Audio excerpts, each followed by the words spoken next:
नमस्कार, मैं हूं देवांजलि मोइत्रा। चुनावी माहौल के बीच देश की जनता ने अलगाववादियों के गाल पर ऐसा तमाचा मारा है कि उसकी गूंज अब जम्मू कश्मीर के कोने कोने में सुनाई दे रही है। पहले चरण की वोटिंग के साथ लोकसभा चुनाव का आगाज हो गया है, जो कि इस चरण में बारामूला सीट पर वोट डाले जा रहे हैं। इसीलिए वोटिंग बूथ पर ऐसा नजारा दिखा जिसे देखकर एक तरफ जहां मोदी सरकार का चेहरा खिल गया, तो वहीं हुर्रियत नेताओं के चेहरे उतर गए। देखिए हमारी ये खास रिपोर्ट। जम्मू कश्मीर की बदली आबो हवा।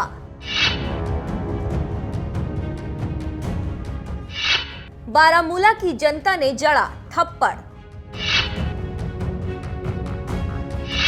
हुर्रियत नेताओं के गाल हुए लाल।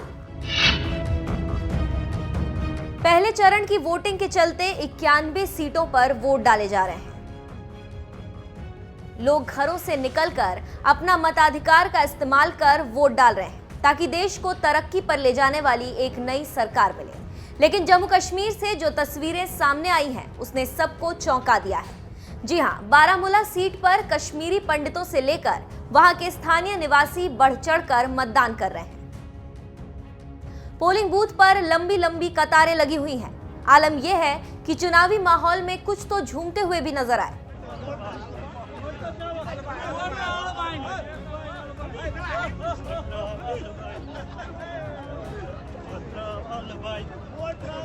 अब आप सोच रहे होंगे कि इसमें चौंकने वाली क्या बात है, तो आपको बता दें कि बारामूला जम्मू कश्मीर की वो लोकसभा सीट है जो कभी आतंकियों का गढ़ हुआ करता था, जहां हुर्रियत नेताओं की पैठ रहती थी। आए दिन आतंकी घटनाओं का दर्द यहां के लोगों को झेलना पड़ता था। लेकिन जब से देश में मोदी सरकार आई, तब से सेना ने यहां आतंकियों का जड़ से सफाया कर डाला, जिसके चलते आज यहां के लोग अमन चैन की हवा में सांस ले रहे हैं। जनता ने ठुकराई हुर्रियत नेताओं की अपील। बढ़ चढ़कर लिया वोटिंग में हिस्सा। बूथ के बाहर झूमे मतदाता। हमेशा की तरह भारत के खिलाफ जहर उगलने वाले अलगाववादियों ने चुनावों का बहिष्कार किया था और लोगों से भी अपील की थी कि वो भी वोट न डालें। लेकिन इसके उलट बारामूला में लोगों ने बढ़कर वोटिंग में हिस्सा लिया। कई कश्मीरी पंडितों का तो कहना था कि हम यहाँ विस्थापित हैं, वोट डालना हमारा कर्तव्य है, हम बारामूला लौट आना चाहते हैं। स्क्रीन पर चल रही ये तस्वीरें जहां हमें और आपको सुकून दे रही हैं, तो वहीं अलगाववादियों के मुंह पर वो तमाचा है जो वक्त वक्त पर उन्हें पड़ता रहता है। अब अगर राजनीतिक चश्मे से इस सीट पर नजर डालें, तो यहां पर नेशनल कॉन्फ्रेंस की ओर से मोहम्मद अकबर लोन, कांग्रेस से फारूक अहमद मीर, भाजपा से मोहम्मद मकबूल वार और पीडीपी से अब्दुल कयूम वानी चुनाव लड़ रहे हैं। चुनावी माहौल के बीच धारा 370, 35A और विपक्षी पार्टियों की अलग पीएम की मांग से देश की राजनीति खूब गरमाई। लेकिन जम्मू कश्मीर की जनता के दिल में क्या है, ये तो 23 मई को ही साफ हो पाएगा। वैसे जम्मू कश्मीर में लगी धारा 370 और 35A पर मोदी सरकार और कांग्रेस समेत तमाम पार्टियों ने जो अपने मैनिफेस्टो के जरिए अपना स्टैंड रखा है, उससे आप कितने सहमत हैं, इस पर प्लीज हमें कमेंट करके जरूर बताएं। तब तक हम आपको छोड़े जाते हैं पीएम मोदी के उस दमदार भाषण के साथ, जहां वो जम्मू कश्मीर के लिए किए गए अपने शानदार कामों का उल्लेख कर रहे हैं। देश भर से जो साथी जुड़े हैं, उनको मैं फिर बता दूं, यहाँ पर श्रीनगर में तापमान काफी नीचे है, हो सकता है रात होते होते माइनस हो जाएगा। इसके बावजूद भारी संख्या में यहाँ मेरे युवा साथी, अनेक कश्मीरी भाई बहन मौजूद है। ये कश्मीर की स्पिरिट को दिखाता है, कश्मीरियों की भावना को दिखाता है। बौछ वछी वानी तो ही सारिनीय खोस आवय बनान, यस तरी गटकारस मंज छुस ब मोहब्बत का अलाव जालनी अमृत, ताहिनीज खुशहाली वापस छू अबस बेई, अकीलटी अव सौगात हे थामरूत, नवम मुतखब कॉरपोरेटन त पंचन त सरपंचन मुखारब। मंच पर विराजमान जम्मू कश्मीर के राज्यपाल श्रीमान सतपाल मलिक जी, मंत्रिमंडल में मेरे सहयोगी डॉक्टर जितेंद्र सिंह जी और यहाँ उपस्थित सभी मेरे भाई और बहनों, साथियों, आज जब मैं श्रीनगर आया हूं तब मैं शहीद नजीर अहमद वाणी सहित उन सैकड़ों वीरों को श्रद्धा सुमन अर्पित करता हूं जिन्होंने शांति के लिए, राष्ट्र की रक्षा के लिए सर्वोच्च बलिदान दिया है। शहीद नजीर अहमद वाणी को उनके इसी अदम्य साहस और वीरता के लिए कृतज्ञ राष्ट्र ने अशोक चक्र से सम्मानित किया है। शहीद वाणी जैसे युवा ही जम्मू कश्मीर और देश के हर नौजवान को देश के लिए जीने और देश के लिए समर्पित होने का रास्ता दिखाते हैं।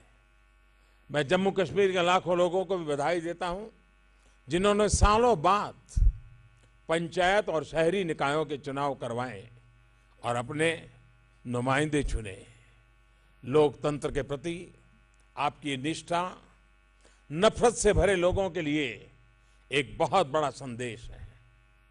कुछ लोगों द्वारा नेगेटिविटी फैलाने की कोशिश के बीच धमकियों से बेपरवाह आप जिस संख्या में पोलिंग बूथ तक पहुंचे हैं वो आपके अपने बच्चों के भविष्य, जम्मू और कश्मीर के विकास की भावना को और पुख्ता करता है। साथियों, आज मुझे यहां करीब 7,000 करोड़ रुपए की योजनाओं का शिलान्यास और लोकार्पण करने का अवसर मिला है। ये तमाम प्रोजेक्ट्स श्रीनगर और आसपास के इलाके के लोगों के जीवन को आसान बनाने में मदद करने वाले हैं। शिक्षा, स्वास्थ्य और इंफ्रास्ट्रक्चर से जुड़ी इन परियोजनाओं के लिए आप सबको बहुत बहुत बधाई।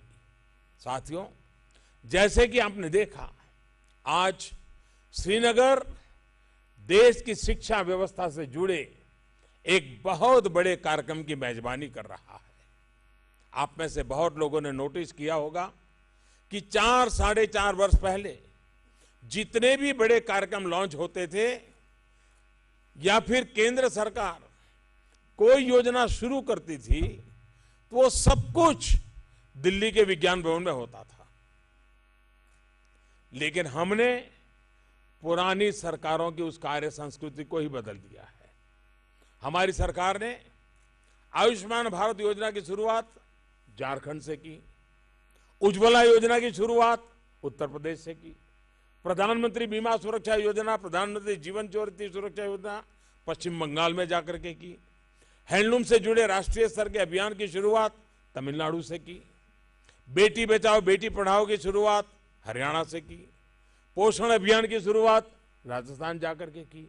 अब आज पूरे देश से जुड़े एक महत्वपूर्ण कार्यक्रम के लिए हम सभी आज श्रीनगर में मौजूद हैं और ये देश भर का कार्यक्रम का लॉन्चिंग आज मैं श्रीनगर की धरती से कर रहा हूं।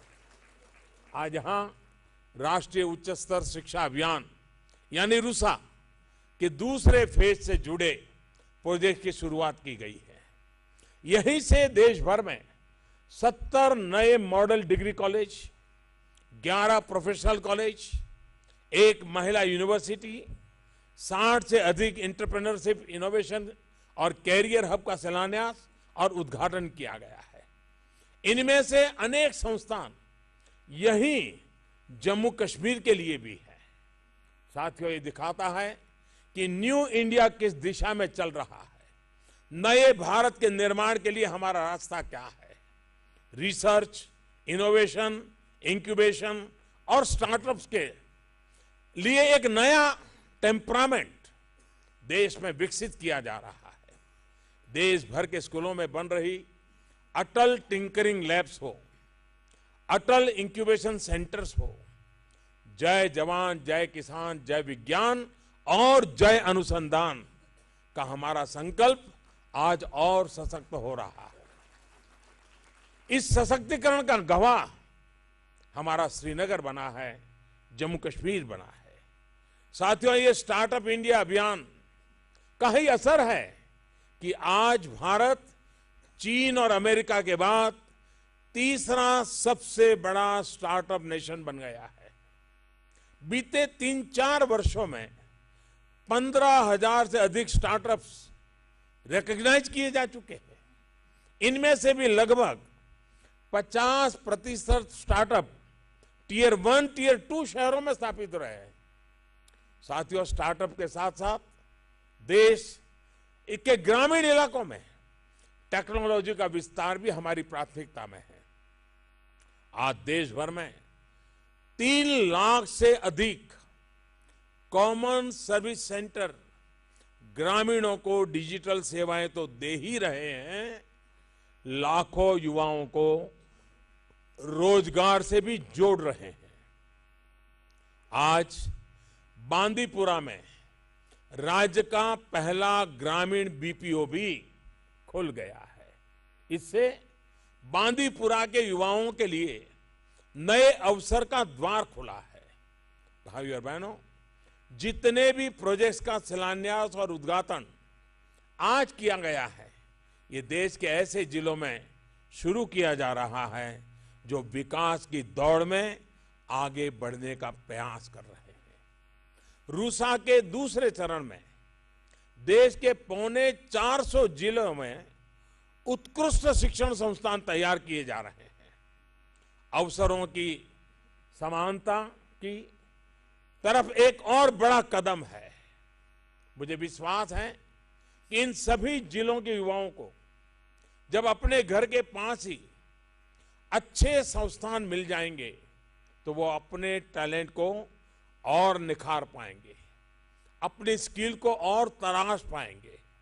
साथियों, जब मैं न्यू इंडिया के नए आत्मविश्वास की बात करता हूं तो उसके पीछे एक ठोस आधार रहता है। जम्मू कश्मीर की बेटी 9 साल की तजामुल इस्लाम जैसे देश के अनेक साथी हैं जो मुश्किल हालात में भी कुछ करने के लिए आगे बढ़ रहे हैं।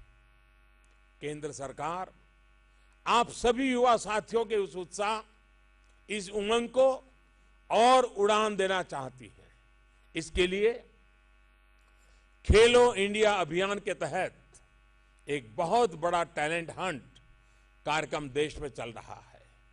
छोटे छोटे शहरों कस्बों में स्पोर्ट्स की बेहतरीन सुविधाएं तैयार की जा रही है। यहां जम्मू कश्मीर के 22 जिलों में भी मल्टीपर्पज स्पोर्ट्स हॉल बनाने की योजना शुरू की गई है। आज भी गांदरबल में ऐसे ही एक इंडोर स्टेडियम का उद्घाटन किया गया है। साथियों, जम्मू कश्मीर में बीते 7-8 महीनों में विकास की गति को तेज करने का प्रयास किया गया है। यहां के सामान्य मानवी का जीवन आसान हो, इसके लिए यहां का प्रशासन जुटा हुआ